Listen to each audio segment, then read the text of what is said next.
Point से उपजे हालात के बीच मध्य प्रदेश की 27 विधानसभा सीटों पर उपचुनाव होने जा रहे हैं। ऐसे में इन उपचुनावों में जीत का परचम लहराने की कोशिशें बीजेपी और कांग्रेस दोनों ने तेज कर दी है।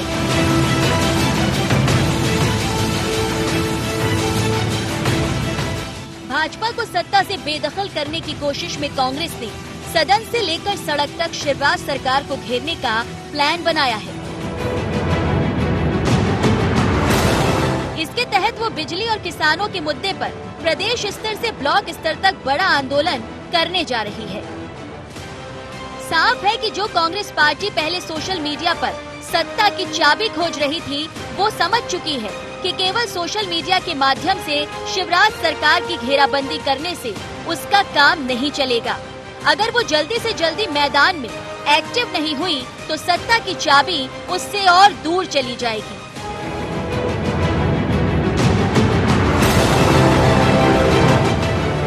हालांकि बीजेपी मानती है कि कांग्रेस अब केवल सोशल मीडिया पर बची है, ऐसे में वो जनता के बीच नहीं जा सकती।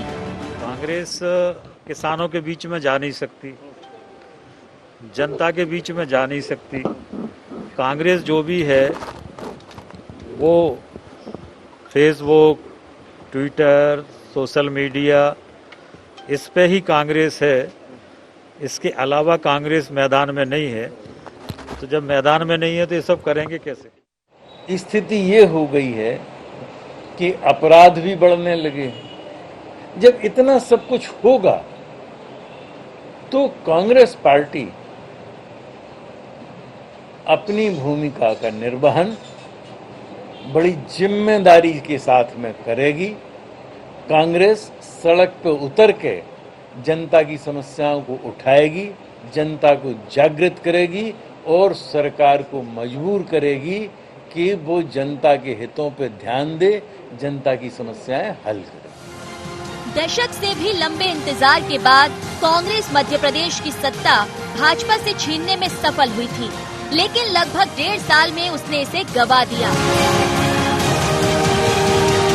जो सत्ता चुनावी मुकाबले में जनादेश से पाई थी, खराब राजनीतिक प्रबंधन के चलते जोड़ तोड़ में चली गई।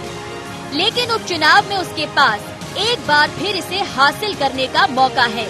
देखते हुए वो अपना पूरा दम भी लगा रही है। उधर सीएम शिवराज सिंह चौहान, पूर्व केंद्रीय मंत्री और राज्यसभा सांसद ज्योतिरादित्य सिंधिया सहित अन्य भाजपा नेताओं की किलेबंदी से भाजपा मजबूत दिखाई दे रही है।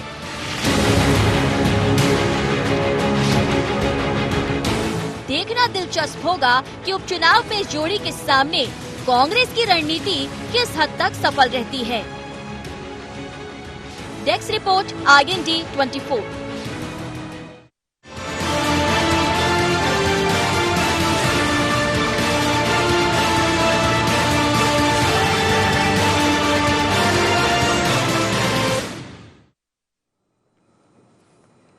नमस्कार, शार्प एट 7 में आप सबका स्वागत है। मैं हूं आपके साथ मुक्ता पाठक। सत्ता के लिए संघर्ष, मध्य प्रदेश की राजनीति में इन दिनों सत्ता के लिए संघर्ष है, चाहे बीजेपी की बात करें या कांग्रेस के लिए। 27 सीटों में उपचुनाव होने हैं और इसके लिए दोनों पार्टियों ने अपने, अगर हम कहें तो मुद्दों के साथ लबरेज हैं, तैयार है, कमर कस ली। और अगर हम कांग्रेस की बात करें इस वक्त, तो कांग्रेस ने किसान और बिजली, ये दोनों मुद्दों को लेकर वो सड़क, सदन, ट्विटर, सोशल मीडिया, सब जगह वो भाजपा को घेरने की रणनीति बना रही है। उधर भाजपा का ये आरोप है कि कांग्रेस चाहे कितने भी मुद्दे उठा ले, कितने भी इश्यूज लेकर आ जाए, लेकिन वो केवल वर्चुअल की दुनिया में सिमट के रह जाती है। वो जनता के बीच तक नहीं आती, लोगों के पास नहीं जाती और भाजपा जो है वो मैदान में सक्रिय है। चलिए इसी इशू पे, इसी मुद्दे पे हम बात करेंगे। हमारे साथ स्टूडियो में मौजूद है हमारे editor in chief Sunil Srivastava ji, मेरे साथ फोन लाइन पे मौजूद है बाला बच्चन जी और राजवर्धन सिंह। आप सबका शार्प एट 7 में बहुत बहुत स्वागत है। सबसे पहले तो बाला बच्चन जी, मैं आपके पास आऊंगी, क्या कहेंगे आप? बार बार जो है कांग्रेस कई मुद्दे लेकर आती है, जनता के बीच में जाने की कोशिश करती है, उपचुनाव सामने में है। इस वक्त जो है किसान और बिजली को लेकर कांग्रेस जो है अपनी रणनीति बना रही है कि किस तरह भाजपा को घेरा जाए। और किसानों के मुद्दों को लेकर भाजपा अपने आप में घिरी हुई है। घेरने की तो जनता ने पूरी रणनीति बनाई रखी है और पूरी तरह से घिरी गिराई है। जहां तक आपने सिंधिया ने और ये सीएम की जो बात की कि इनकी जोड़ी कितने बेहतर परिणाम देगी, मैं आपको बताना चाहता हूं कि सिंधिया और इनके साथ में जो कांग्रेस से भाजपा में गए विधायक, जो अभी विधायक भी नहीं हो और जो मंत्री बन जा चुके हैं, इनकी छवि प्रदेश की जनता की नजर में गद्दार की बन जा चुकी है। और मैं आपको बताना चाहता हूं कि जितने भी चुनावी मैदान में आएंगे वहां की जनता इनको सबक सिखा देगी। इसलिए सबक सिखाएगी कि इंदिरा गृह ज्योति योजना के अंतर्गत प्रदेश में लगभग 1,17,00,000 उपभोक्ताओं में से 97 लाख उपभोक्ताओं के बिजली के बिल उस समय कमलनाथ जी की सरकार में 100 रुपए से 400 रुपए आ रहे थे। अब वो बिजली के बिल 1,000 रुपए से 3-3, 4-4 हजार रुपए आ रहे हैं। दूसरी चीज, जो दुकानें बंद है उनके भी बिजली के बिल आ रहे हैं। और भाजपा सरकार ने फिर केवल चुनाव को देखते हुए चाल फिर चली है कि 2 माह तक के बिजली के बिल स्थगित कर दिए जाएंगे। ये राजनीतिक चाल और ये भी एक बड़ा इनका षड्यंत्र है। कमलनाथ जी ने पत्र लिखा है और मुख्यमंत्री जी से मांग की है कि 6 महीने तक के बिजली के बिल अप्रैल 2020 से सितंबर 2020 तक के बिजली के बिल माफ होना चाहिए। ये तो हो गई बिजली की बात, जो हमने जो किया था। दूसरा, किसानों की बिजली के बिल भी हमने आधे कर दिए थे। जो 1400 रुपए पर हॉर्स बिजली के बिल शिवराज सिंह जी की सरकार दे रही थी, हमने उसको 700 रुपए पर हॉर्स कर दिए थे। ऐसे ही अभी हम अति वर्षा की बात कर लें, लगभग 12 जिलों के 500 गांव अभी भी जलमग्न है। 15 जिलों के हजारों हेक्टेयर जमीन अभी भी पूरी पानी में डूबी हुई। शिवराज सिंह जी हवाई सर्वे कर रहे हैं और उसके बाद हवाई सर्वे भी उनकी वैसे ही है, उनकी घोषणाएं भी हवाई सर्वे की तरह हवा में ही तैर रही। जमीन पे कुछ भी नहीं है, अभी तक सर्वे की टीमें पहुंची नहीं है। ये किसानों के मुद्दे। बाकी जहां तक मैं कर्ज माफी की बात करूं, हमारी सरकार ने दोनों दौर में 27 लाख किसानों के कर्ज माफ कर दिए थे। रेगुलर किसानों के 1-1 लाख रुपए और एनपीए किसानों के करीब हमने 2-2 लाख रुपए कर्ज माफ कर दिए थे। 1 जून से हम 2-2 लाख रुपए रेगुलर किसानों के भी हम कर्ज माफ करने वाले थे। ये सारी चीजें। और मैं आपको बता रहा हूँ, कर्ज माफी से क्या हुआ था कि किसान शिवराज सिंह जी की सरकार में आत्महत्या का जो दौर था, उसका परसेंटेज जो था, एक दिन में 4 से 6 किसान आत्महत्याएं कर रहे थे। कमलनाथ जी की सरकार में कर्ज माफी से लगभग ये समाप्त सा हो जा चुका था। तो इसकी बात नहीं करते हैं। ये जितने भाजपा में गए ये विधायक, इन्होंने जो हमारी सरकार में कर्ज माफी के प्रमाण पत्र बांटे थे, अब इसकी बात नहीं करते। जहाँ कर्ज माफी की बात जनता उनसे पूछती है कि बचे हुए कर्जा माफ करो, तो इनके सबके मुंह में ताले पड़ जाते हैं। तो जनता सब देख रही है। मैं आपको बताना चाहता हूं कि आने वाले समय में जनता सबक सिखा देगी और ये चुनाव ही इसका फैसला करेगा। जनता की जानकारी में सब है। उपचुनाव आने दीजिए।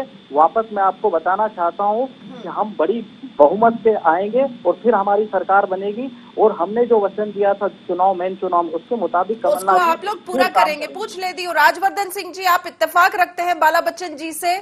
जिस तरह से कांग्रेस जो है किसान और बिजली का मुद्दा लेकर जो है वो सड़कों पे जाएगी, सदन में अभी विधानसभा का जो सत्र रहेगा उसमें भी विधानसभा का घेराव करेगी, सदन में उठाएगी, जनता के बीच में जाएगी। मुक्ता जी, मेरी पूरी सांत्वना है बाला भाई के साथ में, कांग्रेस पार्टी के साथ में। इनकी मैंने बात पूरी अभी ध्यान से सुनी, बाला भाई की। इसे कहेंगे अंग्रेजी में क्राइंग ओवर स्पिल्ट मिल्क, ठीक है ना। जिस पार्टी का अध्यक्ष टेम्परेरी हो, जिस पार्टी को राष्ट्रीय अध्यक्ष को उनके बड़े बड़े पूर्व मंत्री चैलेंज करें चिट्ठी लिख के, जिस पार्टी ने सत्ता 15 महीने में मध्य प्रदेश में अपनी गलती से खो दी, अब उसके बाद में बाला भाई बनने वाले थे विपक्ष के नेता, मगर न बाला भाई बन पाए न कोई अन्य बन पाया। और फिर माननीय कमलनाथ जी विपक्ष के नेता बन गए। अब कमलनाथ जी केवल एयर कंडीशन रूम में बैठ के पार्टी को चला रहे हैं और ये कांग्रेसों में वहीं से प्रेशर डाल रहे हैं कि तुम सड़कों पर उतरो, तुम आंदोलन करो, कुछ भी करके मेरी सरकार वापस लाओ, जो कि आने वाली नहीं है। ये मोरारी लाल के हसीन सपने हैं मुक्ता जी, हसीन सपने मोरारी लाल जी, हसीन सपने हैं। इस पे हम बात करेंगे। वक्त हो चला है एक बहुत छोटे से ब्रेक का, शार्प एट 7 में। बाला बच्चन जी आप और राजवर्धन सिंह जी आप दोनों बने रहिए फोन लाइन पे। हम जल्दी लौटेंगे एक छोटे से ब्रेक के बाद।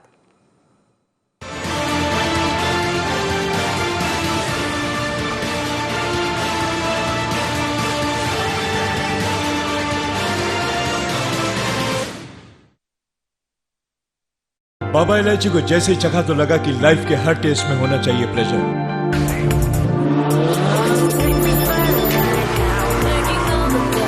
बाबा इलायची, व्हाट्स योर प्लेजर?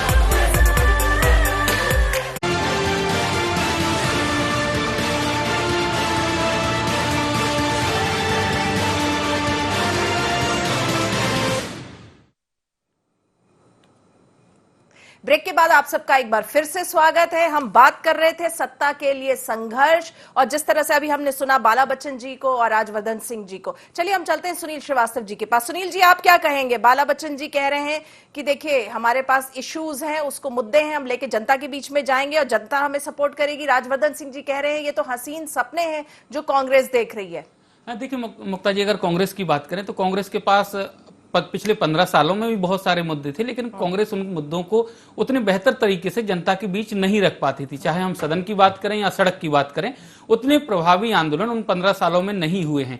अब अगर हम इन 15 महीनों के बाद की बात करें तो कांग्रेस के पास अभी जिस प्रकार से उपलब्धियों के नाम पर बालाजी गिना रहे थे कि 27 लाख किसानों का कर्जा माफ किया, 100 रुपए में बिजली दी, तो ये कुछ मुद्दे कांग्रेस जो हैं बड़े मुद्दों को लेकर जनता के बीच जा रही है उपचुनाव में। लेकिन उससे पहले कांग्रेस की तैयारी जो है मुक्ता जी, वो यही है कि कांग्रेस पूरे मध्य प्रदेश में जो 27 विधानसभा सीटों पर उपचुनाव है, यहां पर ब्लॉक स्तर तक कांग्रेस इन मुद्दों को लेकर प्रदर्शन करने वाली है, आंदोलन करने वाली है और जनता के बीच जाने वाली है। क्योंकि अनलॉक 4 हो गया है और इसके बाद अब क्योंकि छोटी छोटी सभाओं की और रैलियों की अनुमति मिल गई है, तो इसका फायदा लेकर कांग्रेस जनता के बीच प्रदेश स्तर से लेकर ब्लॉक स्तर तक जाने वाली है और जनता को बताने वाली है कि कमलनाथ सरकार ने जिस प्रकार से 100 रुपए में बिजली दी थी वो कितना ऐतिहासिक कदम था। उसके अलावा किसानों का कर्जा माफी की है और भी इसके अलावा कई मुद्दे हैं। लेकिन सबसे बड़ी बात अगर मुक्ता जी हम बात करें तो जब कमलनाथ सरकार आई थी उस दौरान शिवराज जी के, आपको याद होंगे, धरने प्रदर्शन, कुछ जगहों पर बिजली के भारी बिल आए थे। शिवराज जी ने सागर से लेकर तमाम जगहों पर बिजली बिलों की होली जलाई थी और जनता से आह्वान किया था कि बिजली बिलों का भुगतान ना करें। तो कांग्रेस को कुछ इस प्रकार का अगर वापसी करनी है कांग्रेस को, तो उनको कुछ इस प्रकार के धरने प्रदर्शन करने पड़ेंगे, जनता से जुड़ना पड़ेगा, आंदोलन करने पड़ेंगे। क्योंकि भोपाल से लेकर बीजेपी ने तमाम जगहों पर प्रदर्शन किए थे, तो कांग्रेस को भी कुछ इसी प्रकार की रणनीति अपनानी पड़ेगी, तभी सत्ता के लिए जो संघर्ष कर रही है कांग्रेस, वो उसका संघर्ष खत्म हो पाएगा। जी चलिए, मैं बाला बच्चन जी के पास आऊंगी। देखिए बच्चन साहब, जो बार बार आरोप लगता है कांग्रेस पे, देखिए ठीक है आप लोग बिजली का मुद्दा और किसान का मुद्दा लेकर जो है जनता के बीच में जाएंगे, संघर्ष करेंगे, बताएंगे जनता को, लेकिन आरोप जो कांग्रेस की कार्यशैली पे लग रहा है वो यही लग रहा है कि आप लोग वर्चुअल दुनिया में एक्टिव हैं। अगर हम बात करें आपके पूर्व मुख्यमंत्री कमलनाथ जी की, तो वो अपने घर में जैसे अगर हैं वो रेगुलर मीटिंग्स ले रहे हैं, वो सर्वेस करा रहे हैं, लेकिन वरिष्ठ नेताओं को फील्ड में नहीं देखा जाता। जिस तरह से बीजेपी फील्ड में एक्टिव है, आप लोग उस तरह से नहीं है। देखिए, मैं आपको बताना चाहता हूँ, हमने सब ने जो कांग्रेस ने जो प्रभारी जो बनाए हैं, कमलनाथ जी ने जो प्रभारी बनाए, सब प्रभारी और सब नेता अपने अपने क्षेत्र में जो काम कर रहे हैं वो अभी बीजेपी को दिख नहीं रहा है। मैं आपको बताना चाहता हूँ, इसका असर, इसका रिजल्ट जिस दिन जो परिणाम आएंगे उस दिन पता चल जाएगा। इसके पहले मैं जयवर्धन सिंह जी को ये बताना चाहता हूँ, राजवर्धन सिंह जी को बताना चाहता हूँ कि इन्होंने हमारे राष्ट्रीय अध्यक्ष की और उनकी जो बात की है, मैं इनको बताना चाहता हूँ कि यूपीए 1 और यूपीए 2 की जो चेयरपर्सन श्रीमती सोनिया गांधी जी थी, जो अभी हमारी जो राष्ट्रीय अध्यक्ष है, इनके नेतृत्व मनमोहन सिंह जी ने सरकार चलाई थी। उस समय को आपको मालूम है जीडीपी का जो दर था वो 8% था। जो ग्रास डोमेस्टिक प्रोडक्ट, सकल घरेलू उत्पाद, 8 से हम उसको 10% पे ले जाना चाह रहे थे। अब आप अपना मुंह अपने आईने में देख लीजिए, ये -23% हो गई है। इससे आप अनुमान लगा लीजिए। मैं तो पहले राज्य सरकार से संबंधित किसानों के मुद्दों को और बिजली के मुद्दों को उठाना चाह रहा था, लेकिन आपने राष्ट्रीय लेवल पे बात फेंकी थी। इसका जवाब दीजिए कि 8% से गिरकर जीडीपी -23% कैसे हो गई है। इससे अनुमान लगा लीजिए, पहले नोटबंदी, फिर उसके बाद जीएसटी और उसके बाद अभी कोरोना, क्या हाल कर दिए हैं प्रदेश को और देश के। हर वर्ष 2 करोड़ युवाओं को रोजगार देना था, कहाँ है सब सारी योजनाएं, धरी की धरी रह गई। जीडीपी कैसे चलती है बताइए मुझे। 8 से हम 10% करने वाले वो -23% कैसे हो गई। इससे आपका ये पता चलता सरकार चलाने का तौर और तरीका आप देख लीजिए और इनका जवाब दीजिए। और बाकी का तो मैं बता रहा हूँ कि कांग्रेस ने बिल्कुल पूरी रणनीति अपनी बना ली है।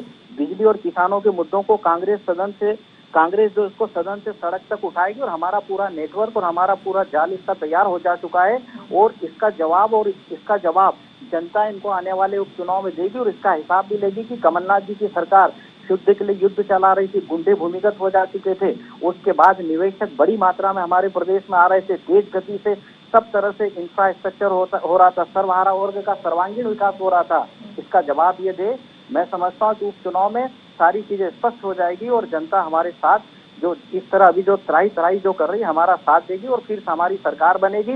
लोगों को ये लगा है कि ये जो भाजपा में गए 5 साल के लिए वोट दिया था, कांग्रेस को दिया था, कांग्रेस की सरकार के लिए दिया था, इनने बाजार में संबंधित विधानसभा के मतदाताओं के वोट को बेच दिया है।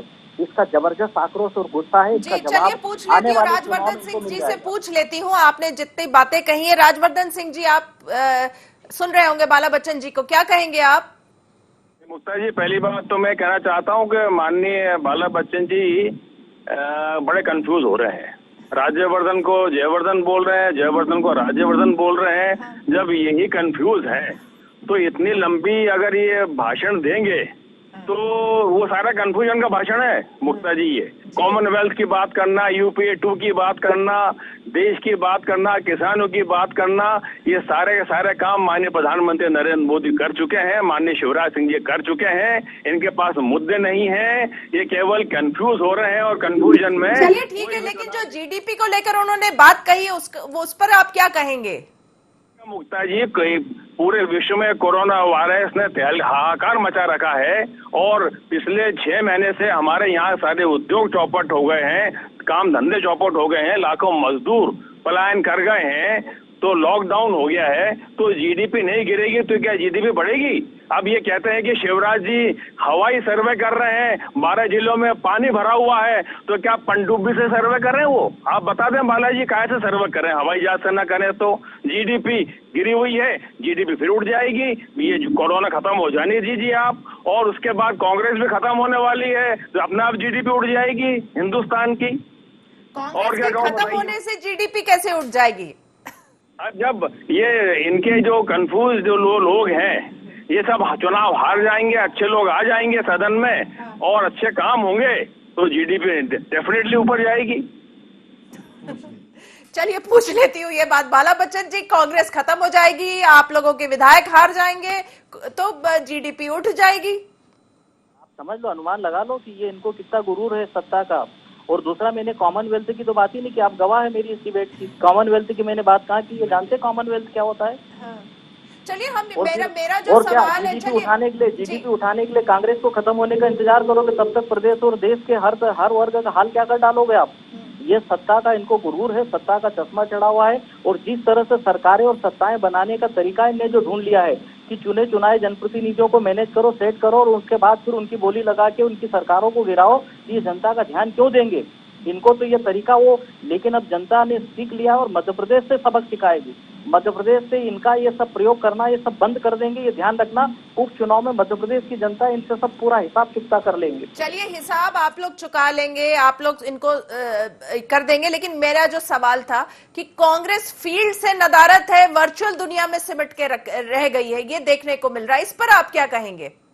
नहीं, हम सब जगह काम कर रहे हैं। देखिए, मैं आपको बताना चाहता हूँ कि जो जहाँ के जो हमारे प्रभारी है, उसके बाद कांग्रेस के हमारे जिला अध्यक्ष है, ब्लॉक अध्यक्ष, हमारे मंडल अध्यक्ष हैं, फिर चुनावी हमारे सेक्टर और मंडलम अध्यक्ष बने हैं, सब जगह हमारा काम चल रहा है। और आदरणीय कमलनाथ जी के नेतृत्व में आपको बताना चाहता हूँ कि जबरदस्त मध्य प्रदेश की जनता का विश्वास उनके नेतृत्व के प्रति है। और कंपैरिजन करो इन बिटवीन शिवराज सिंह जी और कमलनाथ जी, तो जमीन आसमान का अंतर मिलेगा और इसका परिणाम चुनाव में ही देखने को मिलेगा, ऐसा कोई ये मानेंगे नहीं।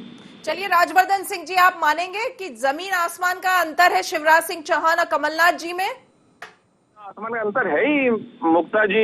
अब मैं भी आगर का प्रभारी बना हूँ और जयवर्धन भी आगर के प्रभारी बने हैं। परिणाम आने दीजिए, वहाँ भाजपा ही जीतेगी आगर में जनता के आशीर्वाद से। अभी उनको मैं एक परिणाम एग्जाम्पल दे रहा हूँ, ऐसे 26 एग्जाम्पल सामने आएंगे। जनता जागरूक है और जनता को मालूम है जो फील्ड में काम करेगा वही राज करेगा। चलिए सुनील श्रीवास्तव जी, आपसे पूछूंगी, वर्चुअल वर्सेस जमीन अगर हम बात करें, कांग्रेस ऐसा लगता है जैसे कि थोड़ा सा वर्चुअल में सिमट के रह गई है, बीजेपी को हम मैदान में एक्टिव देखते हैं। इश्यूज तो हैं किसान, बिजली, क्या लग रहा है क्या होगा आने वाले समय में? विधानसभा का सत्र भी है।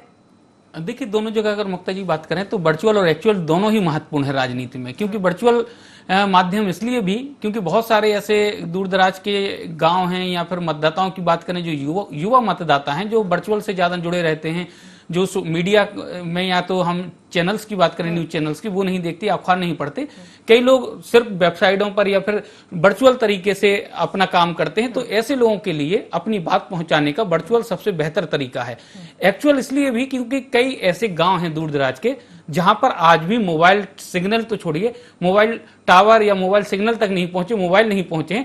ऐसी जगह पर वर्चुअल की बजाय एक्चुअल तरीके से पार्टियों को जाना पड़ता है। तो मेहनत तो दोनों तरीके से करनी पड़ेगी, वर्चुअल भी उतना महत्वपूर्ण है और एक्चुअल। लेकिन अगर दोनों पार्टियों की बात करें तो अभी वर्चुअल और एक्चुअल तरीके में बीजेपी ही आगे दिखाई दे रही है। हालांकि बालाजी दावा कर रहे हैं कि जो प्रभारी बने हैं वो गोपनीय तरीके से या फिर मीडिया को दिखाए बिना या फिर मीडिया में चलाए कोई खबरों की छपाए बिना बहुत सटीक और ठोस काम कर रहे हैं। तो ये चुनावी नतीजे बताएंगे कि किसने कितना बेहतर काम किया है एक्चुअल और वर्चुअल में। तो ये चुनाव नतीजे आएंगे मुक्ता जी, वो बताएंगे। लेकिन अगर मुद्दों की बात करें तो कांग्रेस के पास मुद्दे बहुत हैं, लेकिन उस मुद्दों को उस मुद्दे तक कैसे पहुंचाती है ये कांग्रेस ही जाने। क्योंकि अब जो आगामी विधानसभा का सत्र है वो अभी सितंबर में है, और सितंबर में कितने मुखर तरीके से कांग्रेस अपनी बात जनता तक रख पाती है। सरकार की बात करें बालाजी की, कमलनाथ और शिवराज सरकार में जमीन आसमान का फर्क है। तो जनता दोनों को देख रही है, लेकिन उनको ये समझाना पड़ेगा, बताना पड़ेगा कि इनके समय ये स्थिति थी और हमारे समय ये रही। तो ये जब तक नहीं समझाएंगे जनता समझने वाली नहीं, और ये ज्यादा बेहतर रहेगा कि बीजेपी कांग्रेस कौन कितने अच्छे तरीके से जनता को समझा पाती है। जी बिल्कुल सही बात है। बाला बच्चन जी आपका और राजवर्धन सिंह जी आपका, आप दोनों का बहुत बहुत शुक्रिया। आप शार्प एट 7 के डिस्कशन में आपने हिस्सा लिया। तो हम बात कर रहे थे सत्ता के लिए संघर्ष, और वाकई में मध्य प्रदेश में जो है उपचुनाव होने, 27 सीटों पे उपचुनाव होने हैं, और उस पे जो है पूरी जो है सत्ता का संघर्ष है। क्योंकि साख का सवाल है, चाहे वो कांग्रेस की बात करें, बीजेपी की बात करें। बीजेपी को हम लोग एक्चुअल और वर्चुअल दोनों में एक्टिव देखते हैं, और जहां तक कांग्रेस की बात है उसके पास मुद्दे बहुत हैं, इश्यूज बहुत हैं, लेकिन उसको वो तरीके से उठा नहीं पा रही है, जनता तक बता नहीं पा रही है। और हम देखते हैं कि वो वर्चुअल में ज्यादा एक्टिव है, तो एक्चुअल में कहीं ना कहीं थोड़ी सी पीछे रह जा रही है। तो फिलहाल शार्प एट 7 में इतना ही। आप बने रहिए IND 24 के साथ। नमस्कार।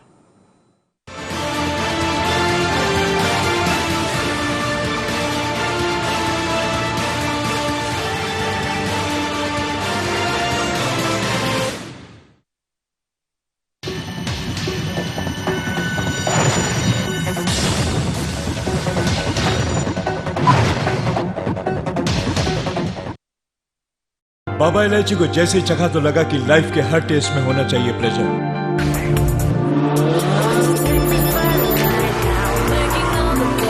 Baba Ilaichi, what's your pleasure?